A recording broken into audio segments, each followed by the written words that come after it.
So, who is to blame for your hip pocket pain? Supermarkets are clearly in the firing line. The ACCC and a Senate inquiry will examine prices and competition and no doubt increase pressure on Coles and Woolies to pass on lower costs from suppliers and not increase their profit margins. But some economists claim supermarkets are simply undeserving scapegoats in the inflation blame game. Our next question for the jury: are supermarkets ripping off customers and suppliers? Representing the no case, we have Warren Hogan, Chief Economic Advisor at Judo Bank, and Dr. Mark Humphrey Jenner, Associate Professor of Finance at UNSW Business School. He's prosecuting the yes argument. Thank you so much to the both of you for joining us on what's been a very topical issue, you'd say, for the last few weeks. Mark, we already know that Australia's supermarket industry, it is dominated by Coles and Woolworths, who account for about 2/3 of grocery spending. That is a lot. Are they ripping us off? Well, absolutely, they account for 2/3 of all what consumers are spending. Aldi and IGA only a tiny bit. Now, the real issue here is that Coles and Woolworths are really ripping off suppliers. Not necessarily customers as much, but definitely suppliers, and they're getting a raw end of the deal. Why is that? Why is that? Well, it's because the profit margins on many of these supermarkets simply aren't that large. So say, for example, we're looking at the net profit margin. It's only about 2.6% for Coles, 2.7% for Woolworths. So not making a massive profit per se. But what that means is that when their costs are going up, well, they need to find a way to survive. And the way they survive is by ripping off their suppliers, ripping off the cherry farmers or the dairy farmers or all of the suppliers that are facing increasing pressure to lower their costs or to not take a price hike so that Coles and Woolworths can maintain their profit margin. OK, I understand your point. So, Warren, then in this cost of living crisis that we are in, is it fair to then point the finger at supermarkets? Well, look, I don't think there's any evidence to say they're ripping off their customers. Okay. To the point, the only way you could argue that there's a systematic price gouging going on of customers is to see supernormal profits, and it just simply does not exist in the supermarket chains. They are really just returning something similar to other similar companies in Australia and retailers overseas. So you get no evidence of systematic price gouging, but to the point already made, it is less clear on suppliers. Now, we know that prior to the pandemic, the way that Coles and Woolworths really made sure their customers got the lowest price possible was putting pressure on their suppliers, for good or for bad. Now, of course, there's the issue of the farmers through to the big food manufacturers. Less evidence of that in the last few years, although it can't be ruled out, but certainly no gouging systematically of customers in the last few years. OK, Mark, what do you think then of Anthony Albanese coming out quite strongly and saying that, yes, it actually is the supermarket's fault and he's the one that's called these inquiries? Is he right? Well, Anthony Albanese is right to look at supermarkets, but he's looking at the wrong thing. He should be looking at their conduct with respect of suppliers, not so much the consumers as much. Right. So absolutely there is a question to answer here. Now, the problem with Anthony Albanese's inquiry is to some extent it looks like he's deflecting blame. It looks like he is trying to perhaps shift the blame for inflation to someone else.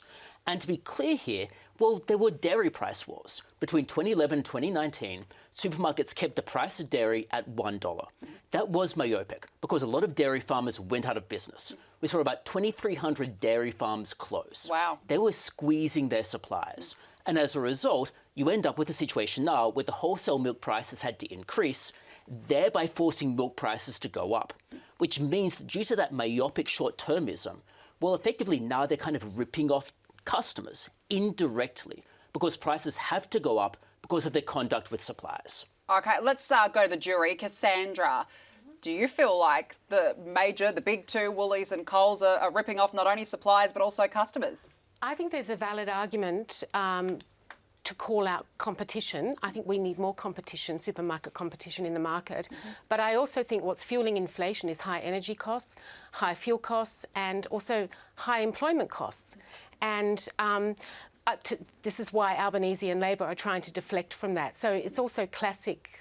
It goes back to class warfare and Labor governments trying to blame companies for their own failings.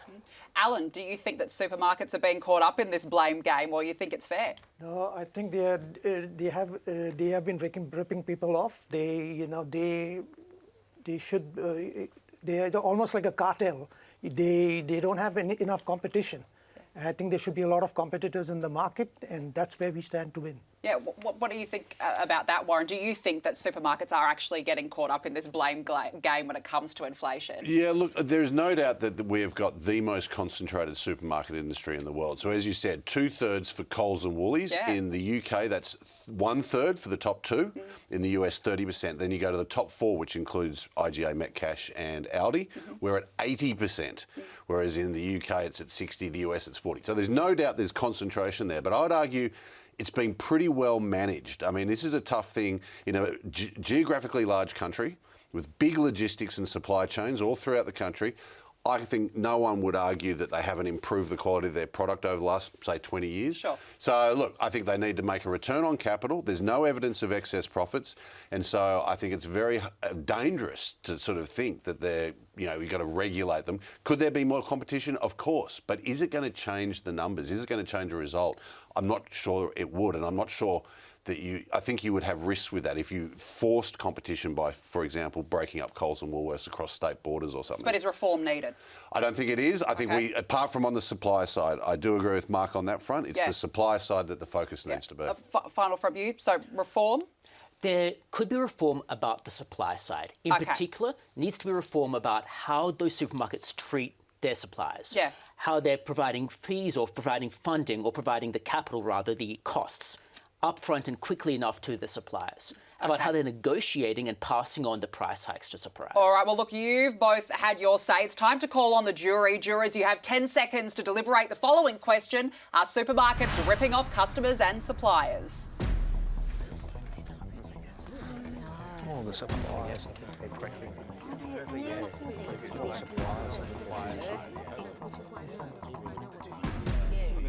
Time is up. What is the jury's verdict? Okay, we've got 5 no's and the rest of you say yes, that supermarkets are indeed ripping off customers and suppliers. Andrew, you said no. Why don't you think that's the case? You look at companies like Woolworths and Coles, they're huge employers, over 10,000 staff each. You've got people in warehouses, you've got people in the stores that pack shelves, all these things. They have to account for costs at some stage, so there's always going to be a squeeze on everything. At the end of the day, yes, we may pay more, but everything is in the one spot for us. So that's what probably lucky. So we pay for that little bit of convenience. You can shop around and maybe save a little bit by going to different places, but make that trade-off yourself. That's something you've got to decide. That's an interesting point. We're paying for convenience. Do you agree, Mark? Well, certainly, say we're looking at a local location. We'll often have Coles and Woolworths in a very similar vicinity. Similar to Aldi, particularly in inner-city locations. So people often are going to the one that is more convenient to them, the one that is closer to them. So absolutely, people do pay for convenience, but in some locations, particularly regional areas, it's not so easy. Yep. i.e. Coles and Woolworths might be quite distant. Yeah, that's a fair call. And Santhira, what do you think? Do you think that we're being ripped off? I think so. They're charging more. Consumers. Yeah. Well, look, it's an interesting debate and one that we find ourselves in this cost of living crisis. Warren Hogan and Mark Humphrey-Jetta, great to speak with you both on this. Thank you so much for joining us.